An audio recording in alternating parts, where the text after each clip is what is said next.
Bonjour les curieux et bon retour sur la chaîne du Labo d'Audrey.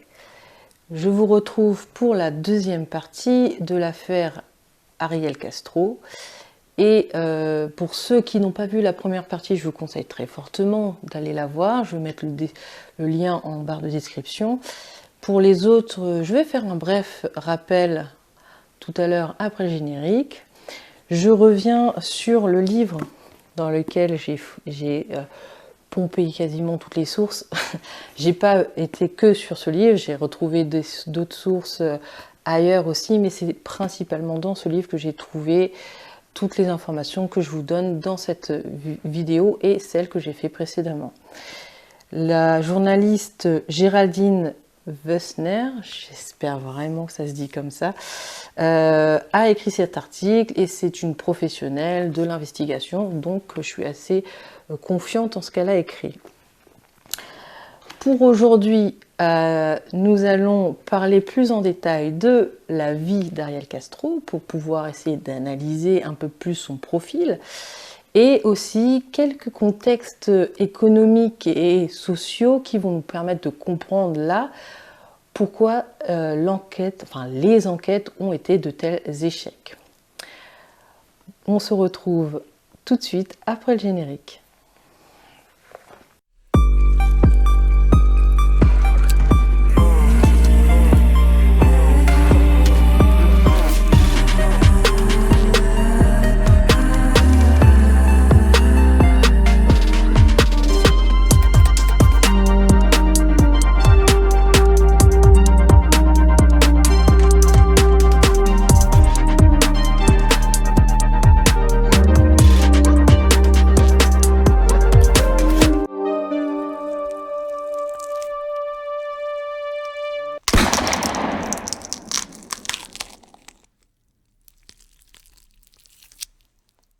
Comme je vous le disais tout à l'heure, je vais vous faire un bref résumé de l'affaire. Pour vous rappeler les faits, Ariel Castro a kidnappé trois femmes filles.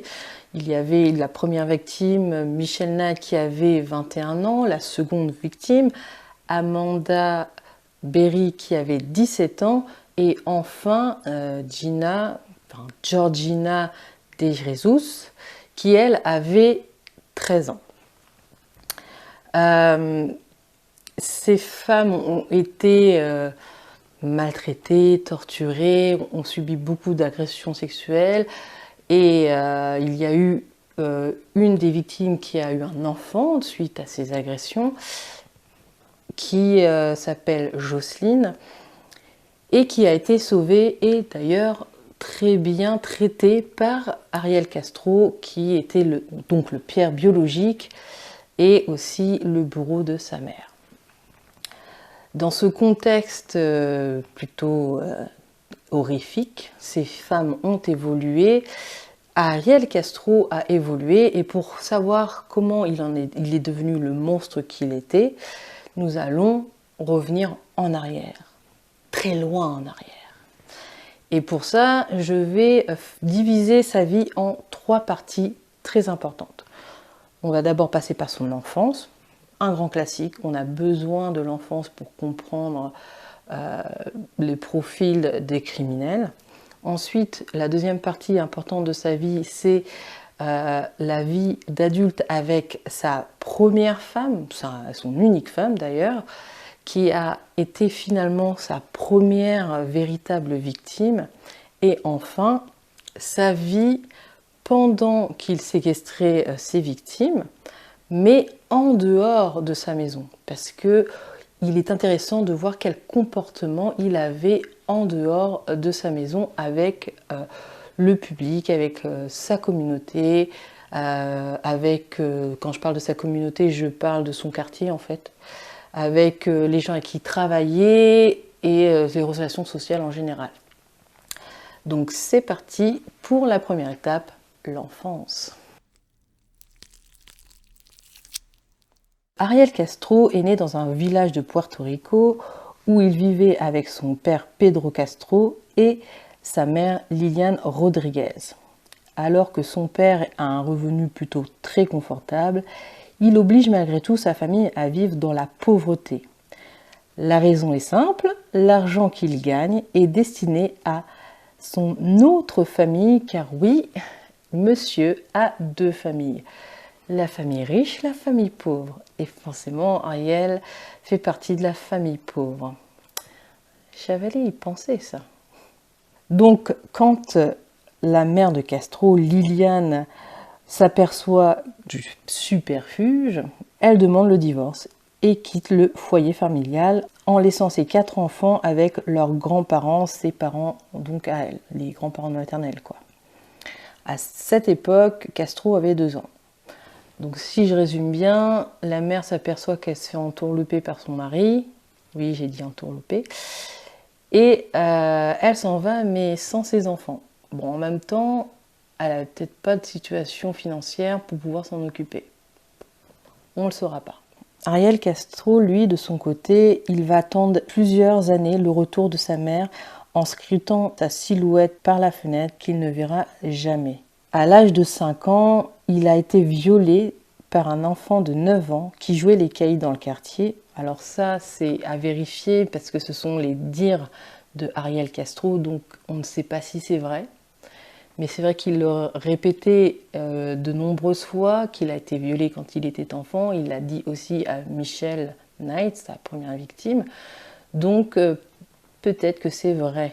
En tout cas, il va dire que ce traumatisme va développer en lui un fort besoin de pornographie à un très jeune âge. L'abandon de sa mère, mêlé à l'impression de ne pas avoir été protégé par cette dernière alors qu'il a été violé, engendre une grande haine croissante des femmes qui n'a fait que s'intensifier lorsque sa mère Liliane est revenue chercher ses enfants, mais ne montrant aucun signe de remords de les avoir abandonnés quelques années auparavant. À cette époque, Ariel avait déjà 6 ans. Liliane donc part s'installer avec ses 4 enfants sous le bras en Pennsylvanie, puis finit à Cleveland où là, elle y retrouve son ex-mari. Ne me demandez pas, je ne comprends pas.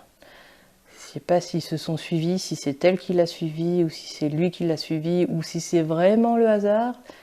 Mais conclusion, Ariel y retrouve son père et sa mère. Là-bas, la situation de Pedro, donc Castro père, prospère grâce à son business automobile. C'est d'ailleurs devenu une famille très respectée au sein de la communauté et il participe beaucoup aux activités du quartier. Cependant, ce qui se passe derrière les murs de la maison, d'après Castro, c'est pas exactement la même chose. Il explique que sa mère le battait régulièrement et l'humiliait très souvent. C'est peut-être de là qu'il y a un petit problème qui s'est créé dans sa tête. Je ne sais pas, un traumatisme, je pense, mais on n'en a pas la preuve. En tout cas, tout au long de son enfance, il vivra dans un environnement familial à la culture fortement machiste où les hommes sont autorisés, voire encouragés à battre leurs femmes. Oui, oui, vous avez bien entendu, à battre leurs femmes, dans le but de marquer leur autorité et de se faire respecter à la maison. C'est sympa. J'ai envie de vivre dans cette famille tout d'un coup. Et c'est là que nous allons passer à la seconde partie de sa vie, le mariage avec sa femme. Cet adage sur l'autorité par la violence, Castro la pratique sans l'ombre d'un doute avec sa femme Grimilda Figueroa, dite Nilda. Ils se marient en 1980 alors que Nilda n'a que 17 ans. Ça vous parle? Ça veut dire quand même qu'il l'a connue peut-être bien avant qu'elle ait 17 ans. On sent qu'il s'attache aux jeunes filles assez fraîches au niveau de l'âge, j'ai envie de dire. Ils vivent d'abord tous les deux dans une grande maison avec leurs parents respectifs, puis au bout d'un moment, ils décident de prendre leur indépendance en 1992 dans la fameuse maison du 2207 Seymour Avenue où il a vécu jusqu'à se faire emprisonner. C'est là qu'il a séquestré les 3 jeunes filles pendant 10 ans. C'est à partir de ce moment que Ariel Castro va commencer à battre violemment Nilda. Ensemble, ils auront 3 filles, Angie, Emily et Arlene, qu'il adore particulièrement, et un garçon. Alors je n'ai pas du tout trouvé le nom de ce garçon, malheureusement. Lui, le garçon, il le maltraite pour une raison quelconque, il ne l'aime pas. C'est sympa. Mais celle qui subit le plus la violence sans limite de Ariel Castro reste sans aucun doute sa femme. Il la bat tous les jours à tel point qu'il utilise n'importe quel prétexte pour la frapper. Parfois même des objets tels qu'une barre de fer, une batte de baseball. Il l'a déjà tellement frappé qu'il lui a disloqué l'épaule plusieurs fois, il lui a brisé le nez, brisé les côtes. Elle a déjà presque perdu un de ses yeux, mais surtout, il lui a brisé le crâne. Et cette blessure, elle va avoir une importance cruciale dans la vie de Nilda. Car cette blessure, elle va provoquer des convulsions à plusieurs reprises. Et Castro, ça, il supporte pas. Donc, quand il voit sa femme convulsée, il va tout simplement se résoudre à la frapper plus violemment pour essayer de stopper les tremblements. Alors ça, je pense pas que ce soit prescrit par les médecins. Son fils de 12 ans, à l'époque, tentera plusieurs fois de s'interposer, mais en réponse, il sera frappé à son tour et poursuivi dans la rue par son père avec une batte de baseball. Moi, ce que je trouve assez bizarre, c'est que les voisins n'ont rien dit, n'ont rien fait, alors qu'ils ont quand même vu un gamin de 12 ans se faire poursuivre par son père par une batte de baseball. Ça peut quand même interloquer. Bon, peut-être pas tout le monde. Les coups à répétition donc amèneront Nilda à l'hôpital où on lui diagnostiquera une tumeur. La blessure a provoqué un caillot de sang qui a évolué en tumeur. Cette fois-ci, la police et le juge interviendront, allant jusqu'à un jugement devant une cour. Mais lorsque le grand jour arrive, Ariel Castro menace de mort Nilda juste avant l'ouverture du procès. Elle finira par mentir lors de son témoignage à la barre par peur des représailles. Castro, encore une fois, s'en sortira sans aucun casier judiciaire. Parce qu'il faut savoir que Nilda a essayé plusieurs fois de porter plainte. Elle s'est plusieurs fois réfugiée chez ses voisins ou à la police, mais elle n'a jamais eu le courage de porter sa plainte jusqu'au bout. Et malgré ça, aucun policier ou aucun juge n'a fait une démarche à sa place qui est possible normalement pour essayer de la protéger.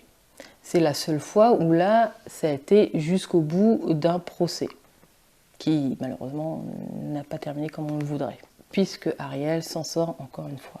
Ariel Castro sait y faire, il paraît toujours gentil et séduisant à chanter des chansons d'amour dans les fêtes du voisinage.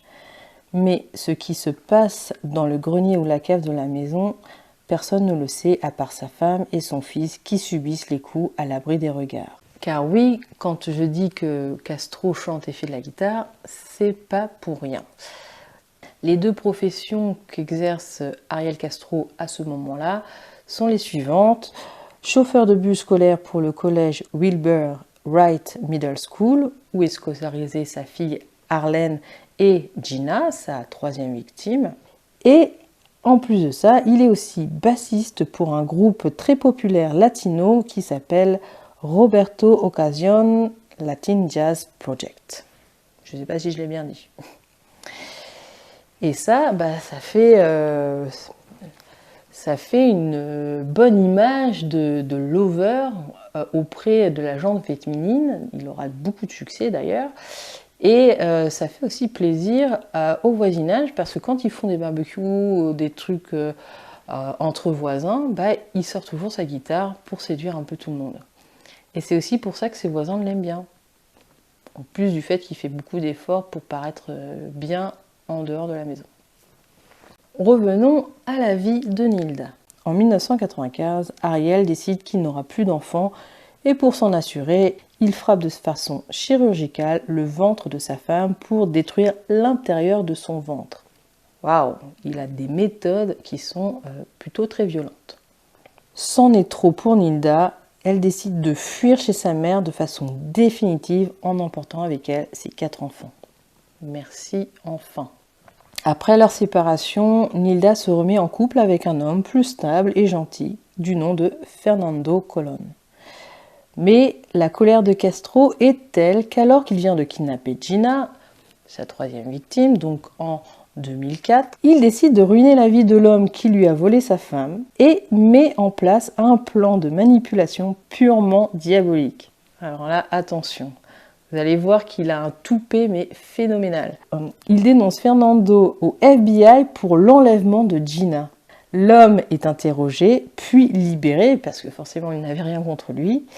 Mais avant de quitter le commissariat, Fernando ne manque pas d'insister sur le comportement très suspect de Ariel, mais on ne l'écoutera pas.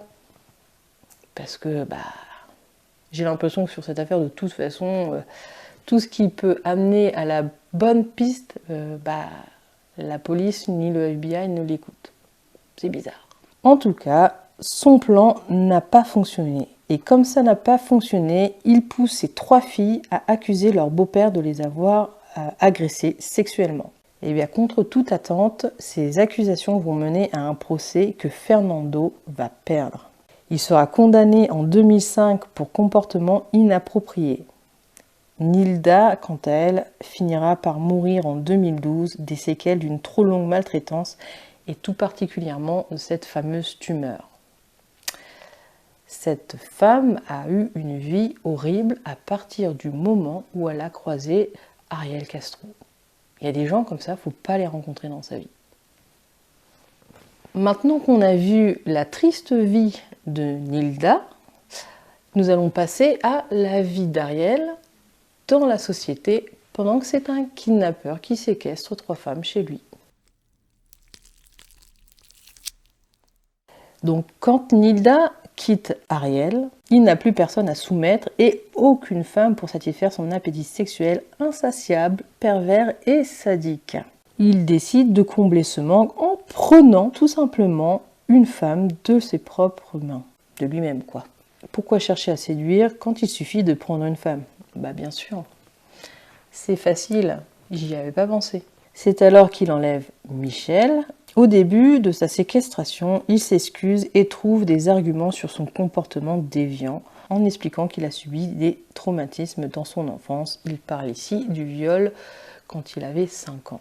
Car en fait, à ce moment-là, il anticipe le fait d'être très vite arrêté. Car après tout, pour lui, il sait qu'il n'a pas été très discret dans l'enlèvement de Michel Knight et il a un peu peur que la police vienne frapper à sa porte. Mais finalement, très rapidement, ne voyant aucune information sur la disparition de Michel, il reprend très vite confiance en lui et s'autorise tous les fantasmes sexuels et violents inimaginables. En enlevant Amanda, il réalise à ce moment un rêve de posséder une femme qui correspond à tous ses critères, c'est-à-dire jeune et très belle. Pour lui, le reste viendra avec l'éducation. Une éducation très très particulière. Cette situation lui donne une seconde chance de vivre une vie parallèle et fantasmée qui lui permet de remonter énormément son estime de soi et cela se reflète même à l'extérieur de son château. On entre dans le vif du sujet. Il devient très désagréable avec son entourage et ses amis. Au sein de son groupe de musique, il essaie de plus en plus de prendre le lead alors qu'il n'est simplement que le bassiste. Quoique je ne dis pas que les bassistes sont pas importants, mais dans son groupe, c'est pas lui le leader. Lorsqu'ils sont en tournée, il harcèle ouvertement les femmes de façon très agressive et inappropriée devant le reste du groupe. Et aussi, il dévalise les buffets des hôtels où ils logent durant leur tournée. Parce que forcément, ça revient à beaucoup de nourriture de séquestrer 3 femmes. Plus une enfant quand la petite Jocelyne est née. Donc on fait comme on peut, système D. Castro est à un point où il est devenu totalement désinhibé. Il se croit tout puissant. Il n'a plus de limites. Parallèlement, il entretient une relation avec une femme dans sa vie publique du nom de Liliane. Elle est totalement sous son charme et lui est entièrement dévouée. Mais lorsqu'elle entend des bruits suspects dans la maison et qu'elle commence à poser des questions, il la quitte sans détour. Finalement, ça l'a peut-être sauvée. On ne sait pas. D'ailleurs, cette maison, beaucoup de ses proches y ont mis les pieds. Mais personne ne verra rien. Pourquoi ça? Tout simplement parce que les 2 seules pièces qui ont été autorisées aux personnes extérieures, même à Liliane, sont la cuisine et le salon. Le reste de la maison est scellé avec des portes et des cadenas. Mais lorsqu'il enlève Gina, en 2004, cette assurance se transforme en stress. Parce que s'occuper de sa fille cachée Jocelyne, plus entretenir 3 jeunes femmes, maintenant adultes, devient très difficile à gérer en ce qui concerne les finances, le fait de les cacher, la discrétion qu'il y a derrière, ça devient un peu stressant. Le pauvre. Alors, je vais vous montrer à quel point ça l'a poussé à bout, puisqu'il a commencé à réfléchir quand même à mettre fin à sa vie. Je vais vous lire la lettre qu'il a écrite à ce moment-là. Donc la lettre est datée du 4 avril 2004, il l'aurait écrit a priori à 8h06. C'est très précis, je ne sais pas pourquoi ça a dû être précisé sur la lettre. Ou peut-être que ça a été fait à l'ordinateur. J'ai été abandonnée par mon père et plus tard par ma mère. Ma grand-mère m'a élevée, j'ai été abusée sexuellement par le fils de Luis et Filia, son nom est Pucho. Il m'a pénétrée par l'arrière plusieurs fois, j'avais 5 ou 6 ans. J'ai vite appris à me masturber, j'ai été intéressée par le sexe à un très jeune âge, le sexe a toujours représenté une énorme partie de ma vie. Ma mère était maltraitante, j'ai grandi en la haïssant, des fois j'aurais voulu la tuer. Mon mariage aussi était abusif, ma femme me frappait et me poussait à la limite. Petit aparté, c'est pas vrai. Je me défendais. J'ai rencontré une fille au Dollar Store, elle avait besoin d'un chauffeur. Je l'ai amenée chez moi. Michel est là depuis environ 2 ans. Ensuite, j'ai eu l'opportunité de prendre une autre femme. Elles ont accepté de l'argent contre le sexe. Autre spoiler, c'est faux. Je les traite bien et je m'assure qu'elles mangent bien. Je ne comprends pas pourquoi je continue à chercher des femmes dans la rue, j'en ai déjà 2 en ma possession. Il y a trop de trucs faux, c'est incroyable. En fait, c'est un testament pour justifier son comportement en faisant beaucoup de mensonges. Je suis un prédateur sexuel et j'ai besoin d'aide, mais je ne prends pas la peine d'en chercher. Je mène une vie discrète, j'agis auprès des autres comme quelqu'un de normal. J'ai des problèmes avec ma tête depuis longtemps. Je me sens déprimée, j'ai des vertiges et parfois je perds la mémoire. Je ne comprends pas ce qui ne va pas avec moi.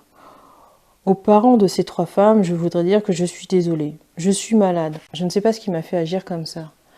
Pourquoi je ne ressens rien pour la mauvaise chose que j'ai faite? Je veux mettre fin à ma vie et laisser le diable s'occuper de moi. Bon, vous comprendrez que c'est une lettre d'adieu, mais c'est surtout une lettre qui dit beaucoup de mensonges.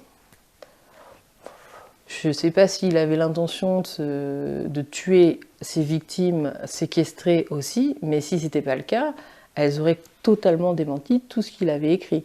Alors ça reste à se poser la question, est-ce qu'il en était réellement persuadé lui-même que ce qu'il faisait n'était pas mal, ou son esprit et sa logique lui faisaient croire que le fait d'écrire, de coucher ces mots sur du papier devenait une vérité auprès de ceux qui vont retrouver cette lettre, et donc peut-être auprès des policiers et de la justice. Je ne sais pas. Ou alors c'était peut-être destiné aussi à ses filles, parce qu'elle ne voulait pas qu'elles aient une mauvaise image de lui. Je ne sais pas. En tout cas, voici le résultat de cette lettre. À partir de ce moment-là, au fil des années, Ariel commence à commettre de plus en plus d'erreurs qui vont finir par lui faire perdre son boulot de chauffeur de bus.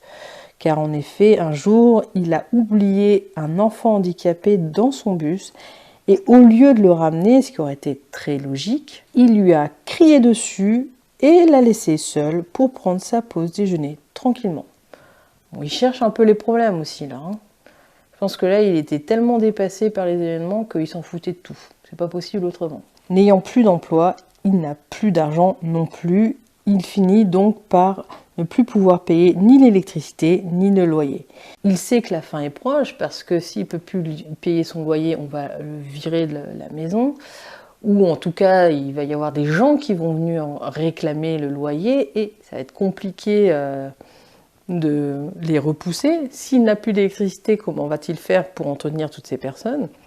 Donc, il préfère la solution de lâche, la fuite. Pourquoi pas? Et c'est pourquoi, en fait, qu'en 2013, quand Amanda a réussi à partir de la maison avec sa fille, elles ont trouvé les portes ouvertes et déverrouillées. Parce qu'il s'était barré en laissant la porte ouverte. Il a été un peu sympa sur ce coup. Donc voilà la fin de la vie de Ariel Castro, puisque on sait qu'après il y a eu un procès qui n'a pas réellement été un procès parce qu'on ne le jugeait pas sur savoir s'il était coupable ou non, puisqu'il a fini par plaider coupable, mais c'était un procès pour savoir quel verdict il allait prendre. On sait qu'il a pris perpétuité en ce qui concerne son emprisonnement à la prison pour éviter d'être condamné à mort, mais en fait, il s'est suicidé au bout d'un mois. Il n'a pas supporté d'être enfermé. Voilà en ce qui concerne Ariel Castro. Maintenant, on va passer à l'aftermath, c'est-à-dire la partie qu'est-ce qui s'est passé pour tout le monde après la mort de Ariel Castro et quand les victimes ont été libérées. Michelle Knight, Amanda Berry et Georgina DeRezus vivent encore à Cleveland. Amanda n'a pas encore expliqué à sa fille Jocelyn toute la vérité sur son père qu'elle aimait énormément. Michelle, quant à elle, a rompu tout lien avec sa famille. En même temps, ils ne s'en ont pas préoccupés. Son fils, qui a été adopté depuis à l'âge de 4 ans, ignore totalement son existence.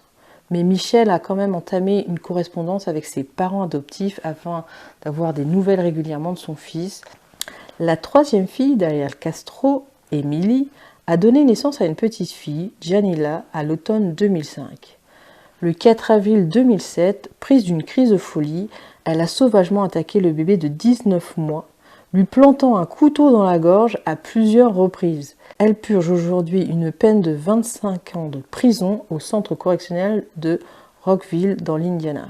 Je sais que pour moi, c'est mon avis personnel, c'est pas héréditaire la criminalité, la folie. Enfin, il y a certaines formes de folie par contre qui le sont, donc je ne m'avancerai pas là-dessus.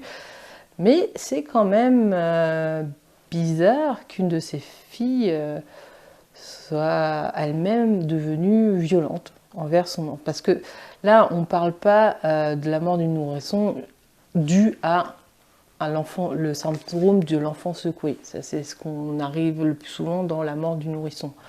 Là, on parle d'avoir planté un couteau dans un bébé, dans un corps de bébé. Là, c'est pas pareil.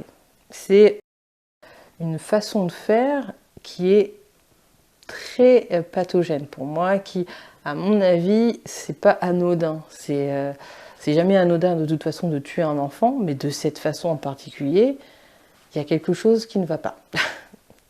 On va pas développer là-dessus, de toute façon, j'ai aucun autre élément pour analyser ça, et je ne suis pas assez bien formée pour le faire de toute façon, mais voilà, c'est une petite info comme ça. Maintenant qu'on a dépeint toute la vie d'Ariel Castro, qu'on a vu en détail tout ce qu'il a vécu, tout ce qui ses travers, on va pouvoir dépeindre un profil criminel et psychologique de cet homme. Avec toutes les informations que j'ai, avec le support du DSM-4, pour ceux qui connaissent, et très simplifié, hein, parce qu'il ne faut pas trop abuser, on ne va pas entrer trop dans le détail. Et on va pouvoir quand même savoir quelques petits trucs importants pour comprendre, enfin, plus ou moins comprendre Ariel Castro. Donc, ce qu'on peut dire d'Ariel Castro, d'après la façon dont il a vécu avec ses victimes, à la fois les 3 femmes qu'il a séquestrées et sa propre femme, on peut déterminer 2 profils distincts, à savoir, il a un profil plutôt narcissique et sadique. Car le narcissisme est marqué par des actions de toute puissance, il se croit tout puissant, il a besoin de soumettre quelqu'un, d'avoir un droit de vie ou de mort sur ces personnes, il a l'impression qu'il est supérieur à son entourage. D'ailleurs, les autres membres du groupe vont le signaler plusieurs fois lorsqu'il va vouloir prendre le lead sur le groupe, quand il va croire qu'il peut parler de façon aussi inadéquate aux femmes qu'il croise dans les bars ou dans la rue. Tout ça, c'est une forme de narcissisme. Il y a d'autres points, mais là, c'est ceux qui me viennent en tête. Vous avez la partie sadique, ça, c'est toutes les violences qu'il inflige à sa femme, qu'il a infligé à ses filles, ce qui lui a procuré une forme de plaisir, puisque il ne contentait pas de les frapper pour les punir de quelque chose, il aimait bien les frapper et les faire souffrir. L'exemple le plus marquant reste celui avec Michel Knight, quand il lui montrait les images où on recherchait activement Amanda Berry, alors qu'elle, on ne la recherchait pas, tout en lui signifiant oralement qu'elle n'apporte à personne, qu'elle n'est rien. C'est une forme de souffrance et de torture psychologique qu'il lui inflige au-delà des souffrances physiques, puisqu'il faisait ça tout en l'agressant sexuellement. Ça, c'est pour les pathologies, entre guillemets, de Ariel Castro. Maintenant, on va essayer de déterminer quel profil de prédateur il est. Il a une tendance pédocriminelle. Pourquoi? Parce qu'on remarque que tout au long de sa vie, il a été attiré par des jeunes filles à adolescentes de 13 à 17 ans. Sa femme, il l'a épousée à 17 ans, donc potentiellement, il l'a connue avant. Il a kidnappé Michel en pensant qu'elle avait 13 ans. Il a kidnappé Amanda alors qu'elle allait avoir 17 ans. Et il a kidnappé Gina alors qu'elle n'avait que 13 ans. Donc il vise des jeunes filles à peine pubères. Mais on remarque une autre chose, c'est qu'il n'est pas exclusivement pédocriminel. Il a aussi des relations sexuelles avec des femmes adultes. Quand sa femme est devenue adulte, il est resté avec elle longuement. Il a une petite amie adulte et on peut remarquer aussi dans les 3 victimes qu'il a séquestrées pendant 10 ans, à la fin des 10 ans, s'il a fui, ce n'était pas parce qu'il les trouvait trop vieilles pour lui, c'est parce qu'il n'avait plus de quoi les entretenir. Donc il les a gardées, il a continué à, pas les aimer, mais il a continué à ressentir du plaisir dans ses agressions sexuelles envers ses victimes qui sont devenues des femmes. Et ça prouve qu'il n'est pas exclusif dans sa pédocriminalité et dans ses préférences pour les très jeunes filles. Ça, c'est pour déterminer quel type de prédateur sexuel il est. Maintenant, on va voir un autre point sur son côté prédateur sexuel, c'est qu'on marque une autre chose très importante. C'est un pédocriminel, mais ce n'est pas un père incestueux, parce que ce n'est pas forcément associable. Il y a des pères incestueux qui ne seront pas des pédocriminels parce qu'ils ne vont pas s'attaquer à des jeunes enfants à l'extérieur de leur noyau familial. Et inversement, il y a des pédocriminels qui ne vont pas s'intéresser à leur noyau familial parce qu'ils font une différence.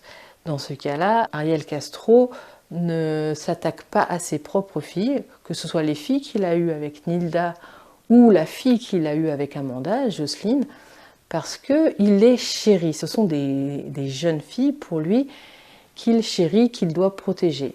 Ça reprend un schéma qui existe dans certains cas similaires, où le prédateur, le criminel, va avoir une vision de la femme en 2 parties très distinctes. Il va avoir la femme objet qui a été objectivée et la femme pure qui, elle, a un droit de protection.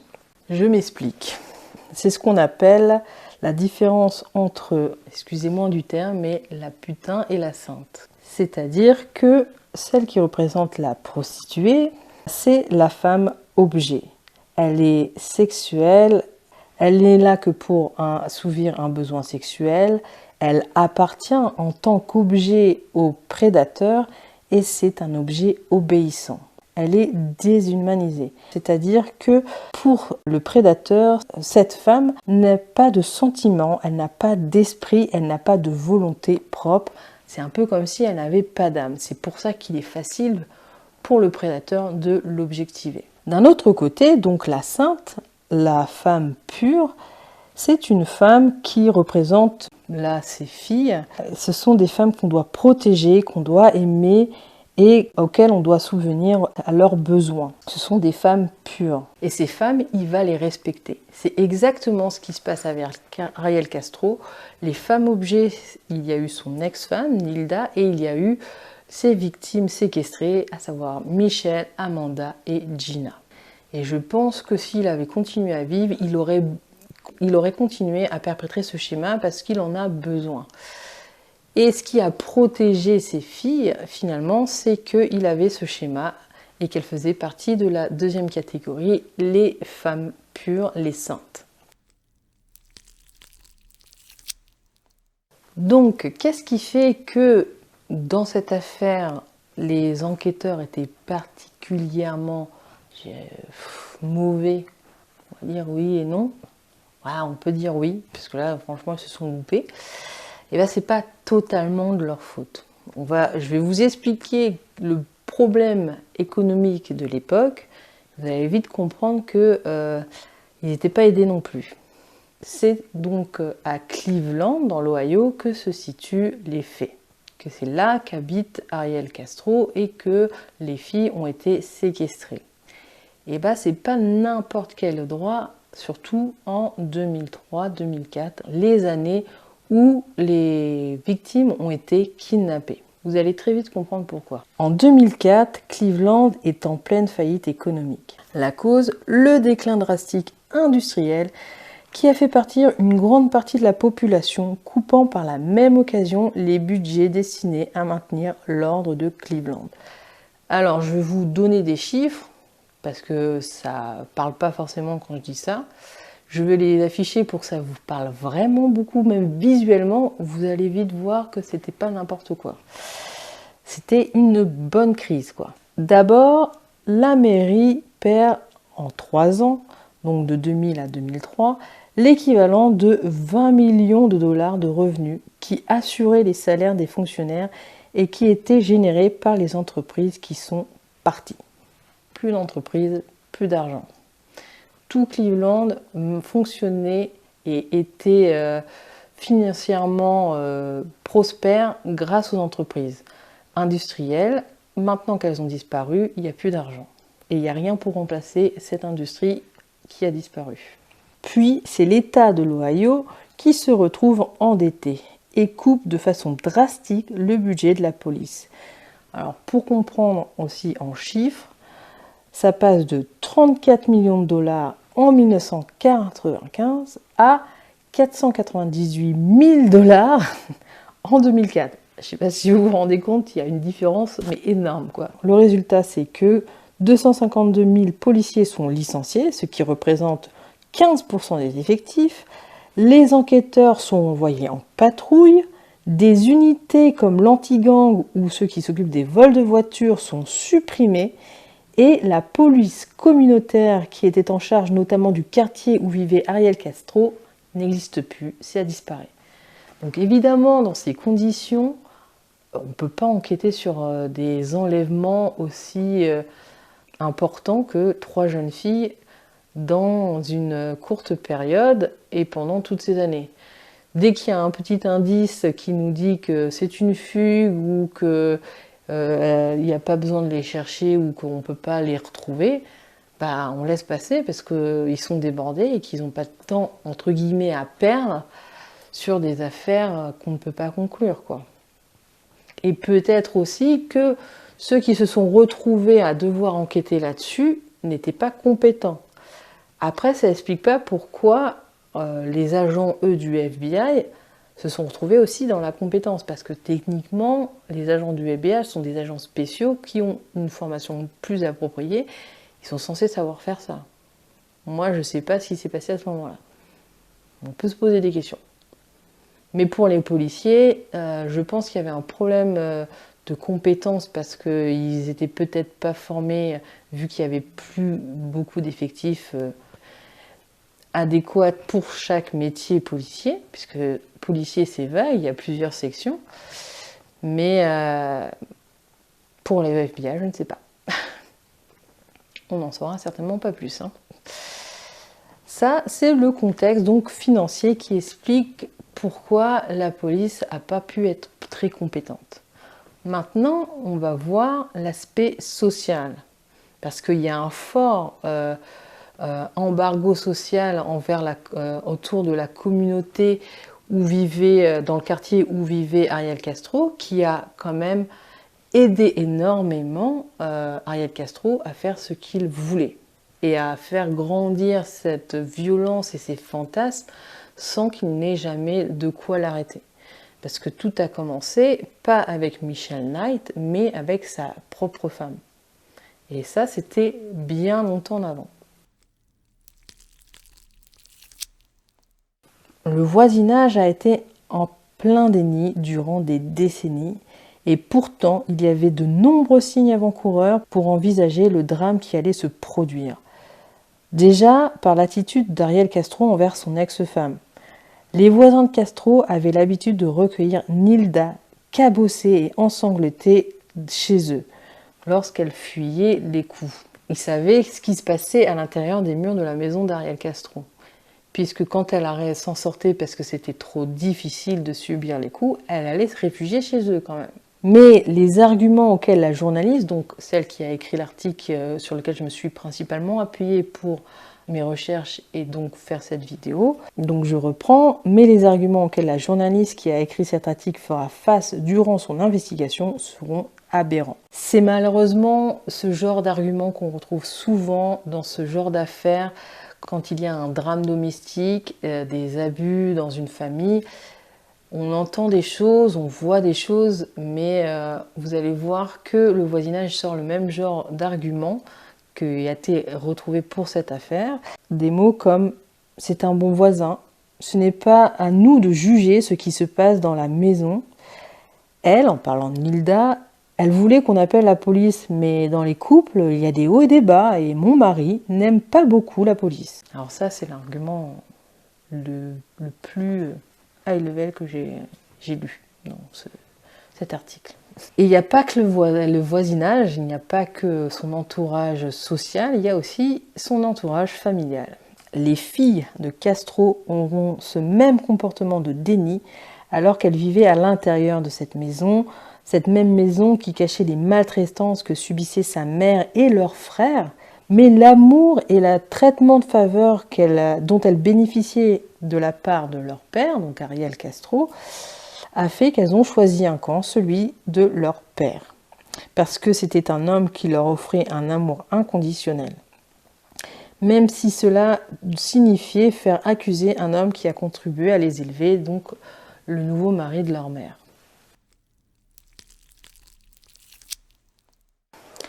Voilà, on va se quitter là-dessus. J'espère que je vous ai apporté quelques informations, que je vous ai apporté des connaissances, que sais-je.